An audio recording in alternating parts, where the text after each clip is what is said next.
అచ్చ తెలుగు కథలు వినడానికి విచ్చేసిన శ్రోతలందరికీ మీ కృష్ణమ్మ కథలు ఛానల్ తరపున స్వాగతం, సుస్వాగతం.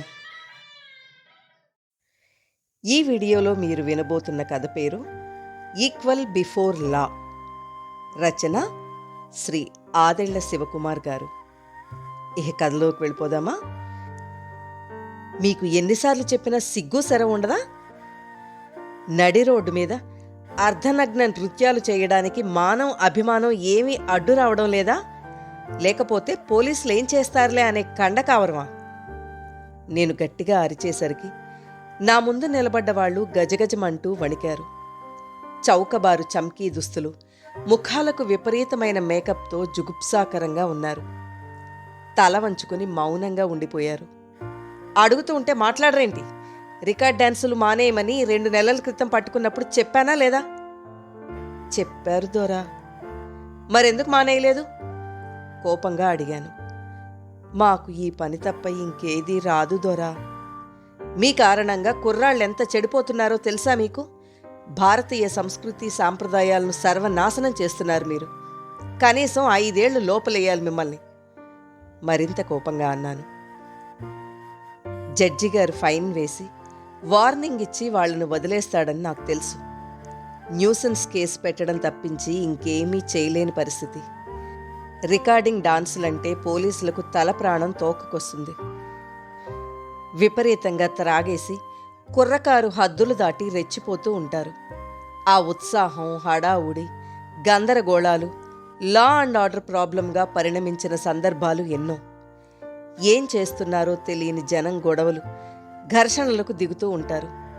ఒక్కోసారి రికార్డింగ్ డాన్సులు చేస్తున్న ఆడాళ్ల మీద అత్యాచారం చేయడానికి కూడా ప్రయత్నిస్తూ ఉంటారు. మొత్తానికి అందుకే ఈ రికార్డింగ్ డాన్సులంటే నాకు ఒళ్ళు మంట. ఇంకోసారి మళ్ళీ ఈ నీచమైన డాన్సులు చేస్తూ నాకు దొరికారంటే ఏదో పెద్ద కేసులో ఇరికించి లోపలేస్తాను. ఫైన్ కట్టేసి బయటకు వచ్చేయొచ్చులే అని ధీమా ఎక్కువైంది మీకు. హెచ్చరిస్తున్నట్లుగా అన్నాను, వాళ్ల వంక సీరియస్గా చూస్తూ. మా అమ్మమ్మ ఇదే పని చేసేది సార్. మా అమ్మ కూడా డాన్సులు ఆడేది. ఇప్పుడు నాకు ఇంతకంటే గత్యంతరం లేదు. పొట్టకూటి కోసం ఏదో ఈ వృత్తిలోకి వచ్చాం కానీ మాకు ఇష్టం ఉండి కాదు సార్ అంది ఓ పిల్ల కొంచెం తక్కువ స్వరంతో గొణుగుతున్నట్లుగా. ఏం మాయరోగం? గౌరవప్రదంగా ఏదైనా పని చేసుకోవచ్చుగా. చదివిన డిగ్రీ ఎందుకు పనికి రాకుండా పోయినప్పుడు ఇంకేం చేయమంటారు సార్? నేను ఆశ్చర్యంగా, నమ్మలేనట్లుగా ఆ అమ్మాయి వంక చూశాను. ఏంటి, నువ్వు డిగ్రీ దాకా చదువుకున్నావా? అవును సార్, బీఎస్సీ కెమిస్ట్రీ చదివాను. ఎక్కడా ఉద్యోగం దొరకలేదు. అందుకే తప్పక ఇందులోకి దిగాను. మా అమ్మ 2 చెల్లెళ్లను పోషించాలి సార్ నేను. వాళ్లకు నేను, నాకు ఈ వృత్తి తప్ప మరో దిక్కు లేదు. అమ్మాయి తల వంచుకుని బెదురుగా చెప్పింది. ఒక్క క్షణం జాలిగా అనిపించింది, కాని వెంటనే సర్దుకున్నాను. ఇది జాలి చూపించే సందర్భం కాదు.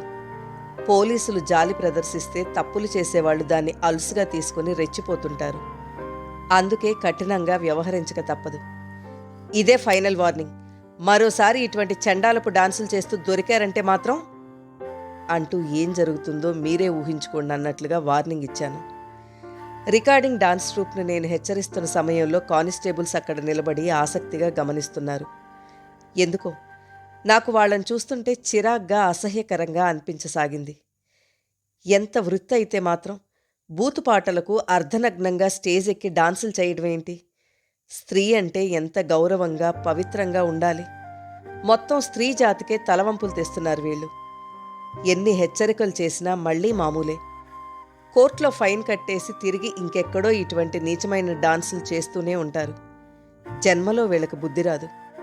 మొత్తం అందరినీ తీసుకెళ్లి సెల్లో పడే అంటూ ఆర్డర్ చేసేసరికి లేడీ కానిస్టేబుల్ వాళ్ళందరినీ సెల్ లోపలకు తోసింది.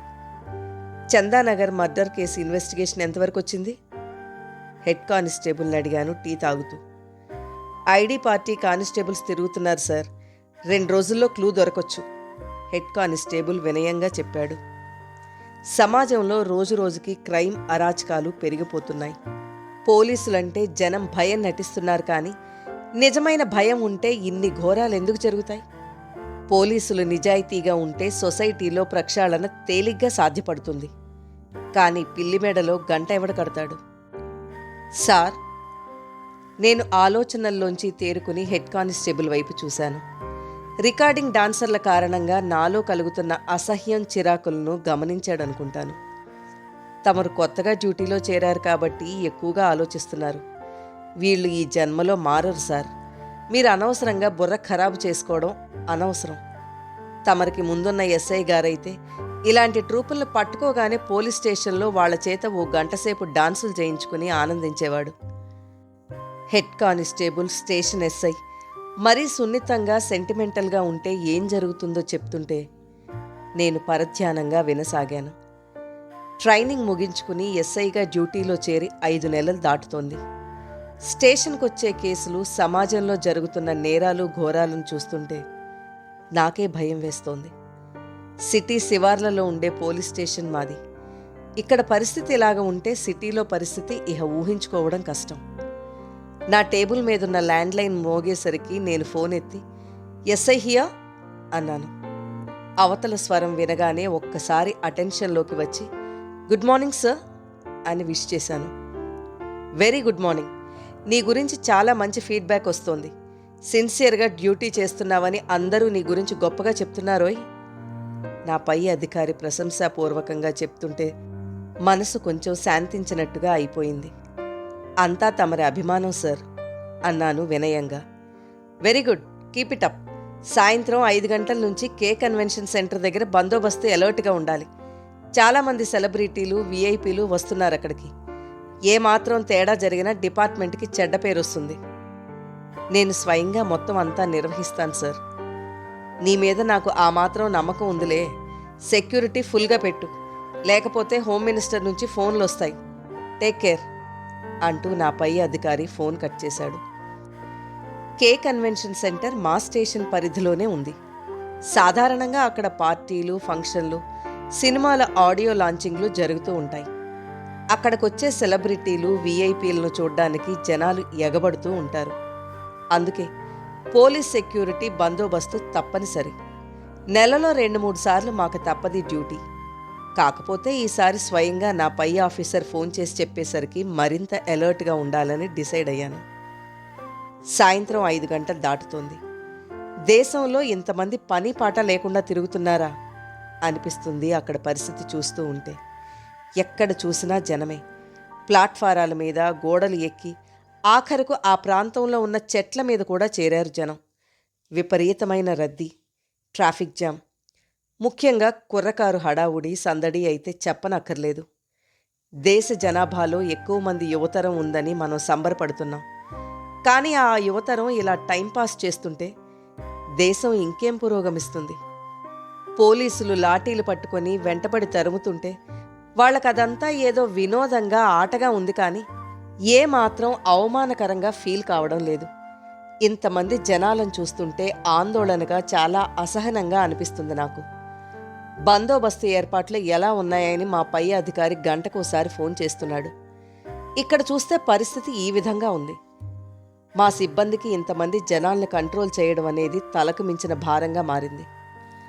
అయినా సరే మా తంటాలు మేం పడుతూనే డ్యూటీ చేస్తున్నాం. 6 గంటలు దాటేసరికి సెలబ్రిటీలు, విఐపీలు రావడం మొదలయ్యింది. జనం మరింతగా పెరుగుతున్నారు.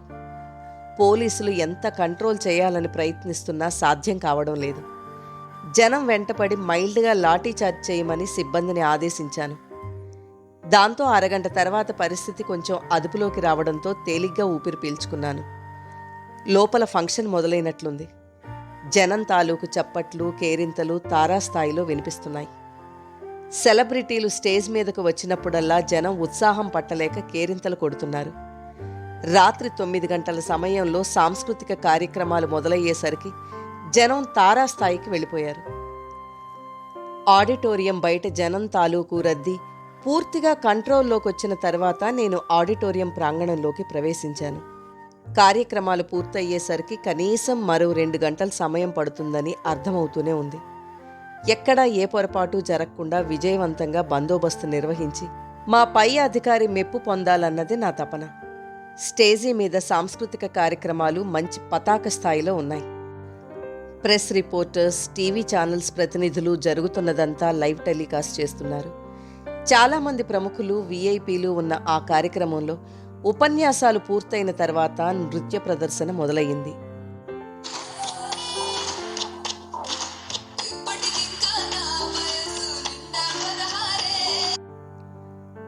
నేను ఒక్కసారిగా ఉలిక్కిపడ్డాను. స్టేజ్ మీద ఆ పాటకు డాన్స్ చేయడం మొదలైంది. ఆడిటోరియం అంతా హర్షధ్వానాలు, కేరింతలు, విజిల్స్తో మారుమోగిపోతూ ఉంది. స్టేజ్కి ముందున్న సీట్లలో ఆసీనులైన ప్రముఖులు చిరునవ్వుతో ఆ డాన్స్ను వీక్షిస్తున్నారు. మరో గంటసేపు స్టేజీ మీద ఇటువంటి డాన్స్లే కొనసాగాయి. నేనింక అక్కడ ఉండలేక ఆడిటోరియం బయటకొచ్చి నిలబడ్డాను. ఇంకా రోడ్ల మీద కుర్రాళ్ళు ఆశగా చూస్తూనే ఉన్నారు. తమ అభిమాన నటీనటుల దర్శన భాగ్యం కలుగుతుందేమోనన్న ఆశ వాళ్ల కళ్లలో కనబడుతుంది. ఒక్కసారిగా నా మీద నాకే జాలేసింది. నేను బందోబస్తు పూర్తి చేసుకుని ఇంటికి చేరుకునేసరికి రాత్రి 11 గంటలు దాటుతోంది. 2-3 సార్లు కాలింగ్ బెల్ కొట్టిన తర్వాత నిద్ర కళ్ళతో అమ్మ వచ్చి తలుపు తీసింది. ఏంట్రా, ఈరోజు ఇంత లేట్ అయ్యింది అని అడిగింది. ఏదో బందోబస్తుకి వెళ్ళొచ్చానులే అమ్మా, అన్నం పెట్టు, బాగా ఆకలేస్తోంది అన్నాను ఇంట్లోకి నడుస్తూ. షూస్ విప్పుతుండగా హాల్లో మోగుతున్న టీవీలోంచి శబ్దాలు చెవికి చేరుకున్నాయి.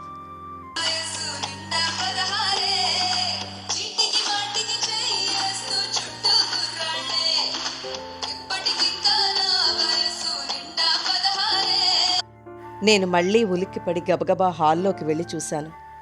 మా నాన్న సోఫాలో కూర్చొని టీవీ చూస్తున్నాడు. ఎందుకండి ఇటువంటి చెత్త ప్రోగ్రాములు చూస్తారు అన్నాను తమాయించుకోలేక అసహనంగా. సాధారణంగా నేను మా నాన్నగారి ముందు ఎప్పుడూ గట్టిగా మాట్లాడను.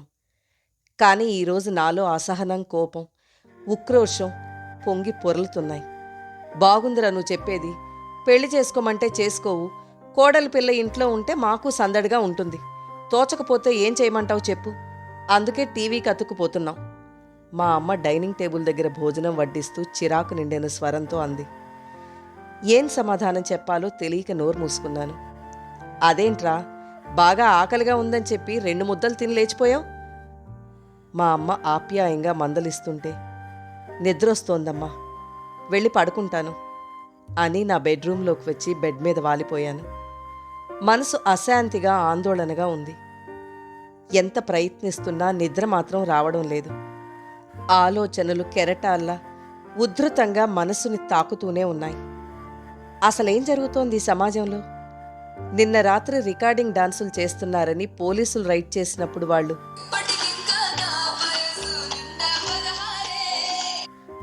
అనే పాటకే డాన్స్ చేస్తున్నారు. వాళ్లని తీసుకొచ్చి సెల్లో వేశాను. అడ్డమైన తిట్లన్నీ తిట్టాను. భారతీయ సంస్కృతిని సర్వనాశనం చేస్తున్నారని లెక్చర్లు దంచాను. రేపు కోర్టులో జడ్జి గారి ముందు ప్రవేశపెట్టి శిక్ష పడేలా చేస్తాను. నా డ్యూటీ నేను సిన్సియర్గానే చేస్తున్నానని నాకు నేను మురిసిపోతాను. పై అధికారులు కూడా ప్రశంసిస్తారు. అంతా బాగానే ఉంది. కానీ ఈరోజు సాయంత్రం నేను చేసిన డ్యూటీ ఏంటి?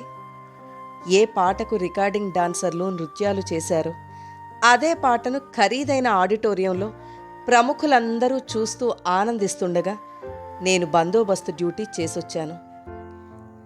తీరా ఇంటికొచ్చాక మా నాన్న కూడా అదే పాటను డాన్స్ పోటీల ప్రోగ్రాంలో టీవీలో చూస్తున్నాడు.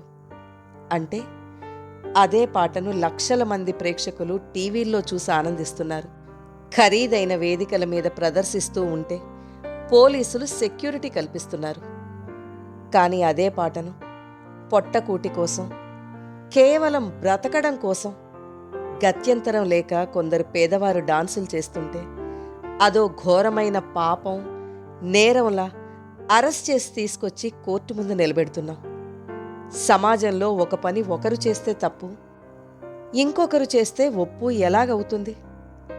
చట్టం ముందు అందరూ సమానమే అయినప్పుడు హోదా, ప్రదేశాలను బట్టి జరుగుతున్న కార్యకలాపాలకు భాష్యాలు ఎలా మారిపోతున్నాయి? ఆలోచనలతో నా బుర్ర వేడెక్కి నిద్ర దూరమయ్యింది. బ్రహ్మాండమైన యంత్రాంగంలో నేను తుప్పు పట్టిన బోల్ట్ లాంటి వాణ్ణి. నా ఫీలింగ్స్, ఆవేదనను ఎవరు పట్టించుకుంటారు? నా అంతరాత్మ అడిగే ప్రశ్నలకు సమాధానం చెప్పాలంటే నేను ఉద్యోగానికి రాజీనామా అయినా చేయాలి. లేకపోతే అంతరాత్మ పీకైనా నొక్కేయాలి. నేను రెండో పనే చేశానని ఈ పాటికి మీకు అర్థమైందనుకుంటాను.